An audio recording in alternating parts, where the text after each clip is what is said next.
Hello and welcome. You're watching Cricbuzz Live. I'm Gaurav Kapur. With me, Bhattacharjya and Ajay Jadeja here to tell you about what Sri Lanka has done and what Afghanistan has done, playing the first game, of course, of the group stages right here on the Asia Cup in Dubai. 105 all out. Sri Lanka put into bat by Captain Nabi from Afghanistan.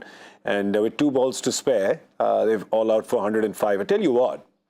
The fact that they got to the last over is a big deal in itself because 9 wickets were down about 4 overs back, four and a half overs back. And Joy at one stage, it looked like they wouldn't even play the 20. They didn't, but they got remarkably close to it. Absolutely. I mean, 15th over, I think it's quite a recovery. And I think, I just feel that Afghanistan might have missed a trick out there, not getting Farooqi back a bit earlier. Yeah. Because, you've got a guy who's, given you this thing. Now your tail is totally exposed. Yeah. You had that opportunity. I don't know what they were doing. I felt that, Afghanistan just let that game slip out. I mean, they may still, 9 out of 10 times, they'll win this game still. But I think they allowed Sri Lanka to come in with a chance, which is a door they could have shut in the 15th or 16th over. You're so right. I mean, you'll say, why are we making such a fuss about 105? But we're not making the fuss about the 105. We're making a fuss about the fact that Sri Lanka was 75 for 9. You can't allow the last wicket. As a bowling team, you can't allow the last wicket of the opposition to get 30 runs.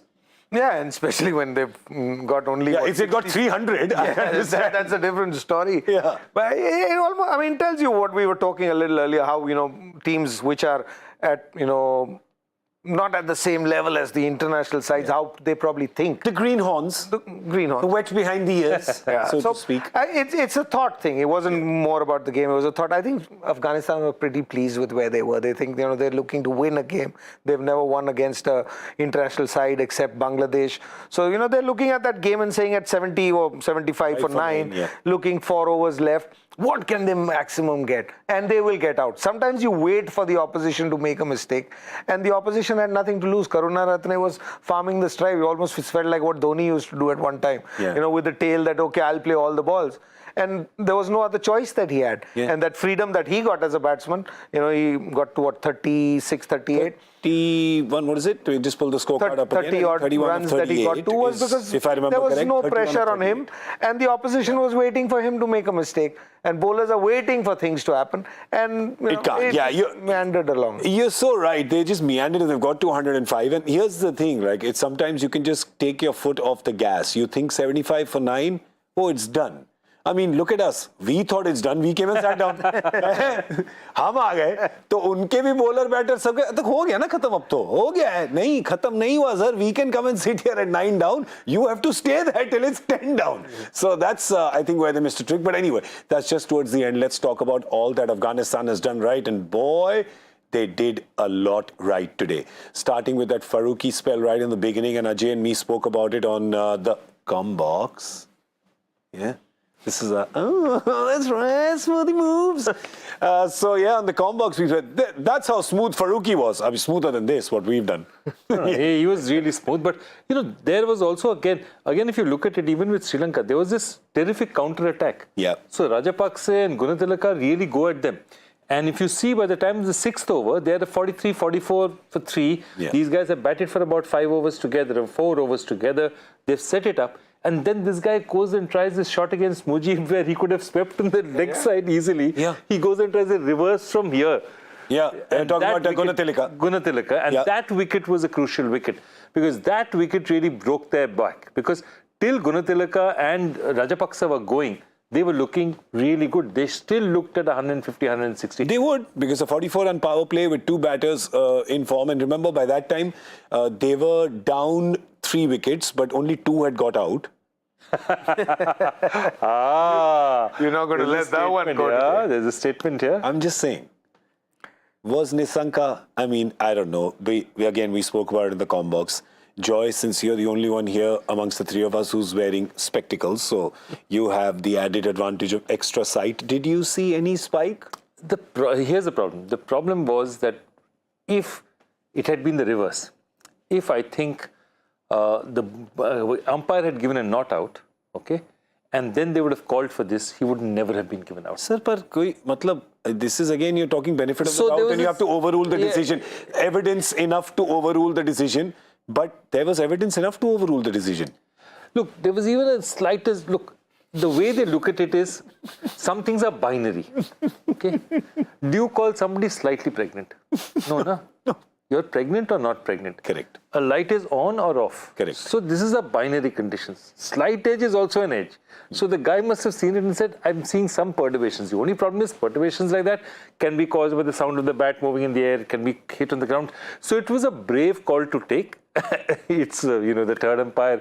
At least we'll remember his name after this, because of the... I think my reaction and everybody's reaction was the same as the Sri Lanka team's reaction was. Yeah, it was unbelievable on camera. It's just everybody was like that. In mute, if you could cut a montage, it would probably have 15,000 faces. Nobody got it. But yeah, there was, I think Sri Lanka, we were talking about what Afghanistan did correct, but let's also talk about what Sri Lanka did wrong. Because they obviously lost those wickets. Farooqi, good spell, everything. You lose those wickets, you build it up again, and then to throw it away. It's safe to say that Gunatilaka threw it away. Even Hasaranga, the shot that he has played at that point in time to Mujib, he has thrown it away. Jab seedha ball khadi kar diya usne. And then that just completely. Then the two run-outs. The two run-outs. So, there's what good bowling does to you. You recover from it, and then you start giving wickets away.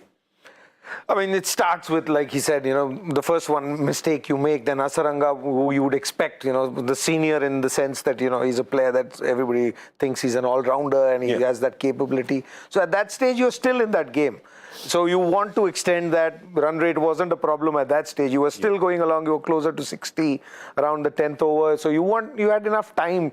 But I think what happens is, as a team, Sri Lankan side, they always feel they're a superior side. And I'm presuming that, I hope they think like that. And at that stage, you're thinking, we've got Hasaranga, we've got Kanur, Ratne, we have enough batting. Yeah. So we're not looking to defend. Whereas when we were at comebacks, I felt that they should start thinking about run rate. Yeah. But the players at that moment are not thinking like that. They're still thinking, because when Hasaranga hits that shot, he's hoping to clear the ground. Yeah. He's thinking, we need to get to that total that Joyda referred to, 40, 140, 150. It is in sight. So you carry on with that. And then you've already made two mistakes. And then the blunder of that run out. Rajapaksha getting run out at that stage, trying to go for second. And it's not even that he was trying to get the strike. He was trying to get off strike and he gets run out. And then the next one happens. So it's one of those days where anything you try is not going your way. Yeah. It starts off with brilliant bowling from Afghanistan. So they put you in trouble with brilliant bowling at the top. You make a couple of mistakes, and by then it's the dice is rolling on the other side, and you just can't stop the tide at that stage. And this format, this is the problem. Yeah. This is the problem. When you lose wickets at the top, you are stuck with no other choice. Yeah. In test match cricket, in one-day cricket, you have time to recover. There's no recovery time in this 2020 format. So you've got to keep going. So it's actually sitting here, it's very easye for me to say, ye shot galat or ye galat. But when you play this format, I don't think the batsmen actually have a choice to say, okay, let's hold on for a minute. Let's not make a mistake. Only if the bowler gets me out. Yeah. But that's out of the game now. Fair point. So they've got to keep going, and you have to take a chance. The runouts are the only two things that you can do something about. Yeah. But at the moment, this team, it's just not been a team. I mean, Sri Lanka for the last couple of years, I'm saying not just this game. You look at this side from where they've gone to where. Correct. And the reason is because they do stupid things like this. I mean, it's easy for me to use that word as silly. well. We'll use silly. We'll I use apologize silly. Because, we can be silly, and I've been silly in using that word. So, shouldn't be too harsh, but this is this format. You will get this day after day. The teams that don't do well will end up like this, because if they had, just in case, if they had held on, got to 125, wouldn't have been enough. Yeah. So there's no middle path in this game. You've got to keep going. So no guts, no glory, right? It's just like home or bust. I think that's what this game gives you. Yeah. This game doesn't need for you to think and play. Yes, there is a room. I mean, I think there is room. But you can't overthink it. Yeah, you're right. And guys at 7 and 8 are people who you can't expect to watch. Yeah. There's only one thing I'd say to that though, Ajay. You're looking at a situation where you have a tournament, where you're in a group with 3 teams and 2 go through. Okay? Yeah. In which case, it would be smart to look at run rate. Absolutely. Yeah. Which I felt that, and to get back to your point, even if the player does not think about it, why aren't the coaches turning around and telling them, okay guys, just calm down? Which they did in the end. Finally, from 75, from 9 to get to 100 meant that, okay, run rate may not make as much of a difference as it would have been had they been knocked off for, say, 80. Yeah, fair enough. But And it at looked like 10 over mark when we were talking, that's what I said. I said, I'm sitting here and thinking about it, but the players can't think like that. fair enough. The You know, players they're going for a win. Yeah, I get and it. at that, it's a different mindset. Anyway, I mean, but he's absolutely right. It's the coach's job at that time to look out that you are in a tournament where the format is such, the run rate could be, the reason. But that only would happen if you believe that you come to this tournament to win it or you want to qualify and get there. But if you just turned up, and unfortunately for them, they've not had a great time. I mean, in the country, I don't know what mindset they're in. So they've just turned up. They're not one of the sides who've come here thinking, this is our path to the final. This is how we're going to win. And that is what I saw with them today. Fair enough. I mean, they do have to play the qualifiers in the World Cup, don't they? In the World T20, Sri Lanka has to play the qualifiers, in fact. I don't think Afghanistan. Afghanistan's already qualified, so Sri Lanka has to. But anyway, I mean, they've still scored 105, and you never know, it could happen. But let's look at the Afghanistan bowlers, because they were really on fire today. And there you go. We have Fazal Farooqi, who came back and bowled that spell right in the end. And you're wondering why he wasn't bowled earlier. So we're wondering the same thing. And Nabi saved him for the tail, I guess, yeah? Naughty. So he picked up the 3 wickets. Naveen picked up the wicket right at the top. Then you had Mujib bowled his 4 overs for run a ball, picked up 2 wickets. Omar Zai, of course, bowled the most eventful over for Sri Lanka, at least, with 20 in that 1 over. He was gone after that, saying, thanks, we're not seeing any more of you. Nabi's bowled his 4 for 14 and picked up 2 wickets. And Rashid, well, they just played him out, didn't they? Look at that. He may not get the wickets on some days, so that's because the batters just decide to play him out. But an all-round bowling performance from them. And there you go. The spin's doing the job. The quicks are doing the job. But let's talk about Farooqi. I want to talk about his action, which I'm a fan of. I like that action. And I like the shape his ball gets. It's so traditional left-arm quick. No, I love it. And, just before we started off, you were watching from... And Ajay was talking about the amount of movement that they're getting. If they're getting that movement in the 3-4 overs in the beginning, Ajay, this is a very different side, right? Yeah, because spin has always been their strength. If you add the seamers, and you talked about it at the start of the game, that they've taken so many wickets. Yeah, seamers this year, quicks have taken more wickets than the spinners. And at that time, I was feeling, because I hadn't watched all the game, I was thinking, maybe it's the weaker sides that they were playing. And when you play against the weaker sides, it's the seamers who pick up all those wickets. But Farooqi and Haq were, contrasting. Haq was one who'd been there earlier as well. Farooqi looked special. Haq, did he pick up that wicket, or was it a spike or not? You're going. You need to move from there. You need to move from there. No, Farooqi really swung the ball, and and leave today's game. I think tomorrow's game and the games that are coming up. When it's humid, it swings more. And this is the period where they say it's the most humid ever in Dubai, amongst the 12 months. So if it's moving around today, there'll be a lot of movement tomorrow as well. And Farooqi, bowled exceptionally well. Yes, Tomorrow? What's tomorrow? I don't know. What's tomorrow? It's a big deal tomorrow? It's the India-Pakistan game. That's tomorrow. But right now, Afghanistan, of course, has to get 106.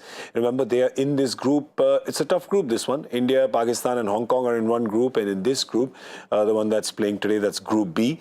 There is Sri Lanka, Afghanistan, and Bangladesh. So this is a group where any 2 out of these 3 can go forward to the next stage, which is 4 teams playing against each other. But let's have a look at the Afghanistan batting. They look good enough for 106. It doesn't look like a very challenging total, but strange things can happen.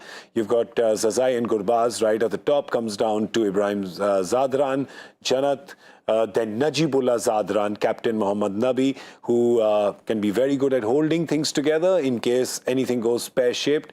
And then, of course, you have Rashid Khan, and then come Omar Zai, Naveen ul Haq, Mujib and Fazal Farooqi. When it goes down to them, then, well, they're in trouble. But for Sri Lanka, let's have a look at their bowling and see what they have in the gas, in the tank, to stop Afghanistan from getting to this. And there you go. They've got a good combination. Pathirana's the Malinga 2.0, right? Yeah. He's the junior. He's the junior Malinga, right? Yeah, he's the junior Malinga. You have the junior Ajanta Mendes, the junior Malinga. Now they just need a few of these junior bowlers to become senior. That's all. That's right. It's a talented bowling side. It's an interesting bowling side. And as I said, they don't have Chamira. They don't have those genuine pacers because a lot of them are injured. But this is an interesting bowling side. Add a Hasaranga to that mix, and you have quite a special. This is a tricky bowling side to face. Yeah. Not too much genuine pace, but it's a tricky bowling side. All right, gentlemen, we're obviously saying advantage Afghanistan because 106, that's what you would expect. You would expect the batting team to get it, 9 times out of 10, as Joy said. And that perhaps is a data-driven scientific point. He's not just guessing. It's probably that. But this next bit he will be guessing, which is how many runs will Afghanistan get in the power play? Because we were woefully wrong with our guesses in the first innings.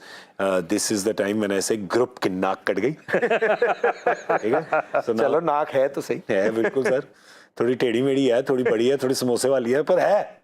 अब power play Afghanistan, how many will they get? Chaliye guessing. Come on. Okay, I went early. It's yours, Ajay. 29 या 32 किसके बीच में क्या 32, number आता है? Bhattacharjya, Smiley 32. All right, great. 39. 30. I also feel that they will attack. I think they'll try and play them out, but I still feel that even if field is in, It's okay. You don't. It's just a guess. It's fine. I'm saying 47. All right. So we've got our guesses in. If you have a guess, tell us. Hashtag Cricbuzz Live on Twitter. So let us know. It's dinner time for us, and my prediction is that we won't be back with a com box at the end of the 10th over. I'm not saying why. Good call. Because the food is good. And I don't think they'll take that long. आराम से खाएंगे. 47 बनवा दिए 6 में तो फिर com box से पहले ही आएंगे. Excellent. All right, that's all we have time for on Cricbuzz Live. We're going to see you again real soon. Thank you so much for watching.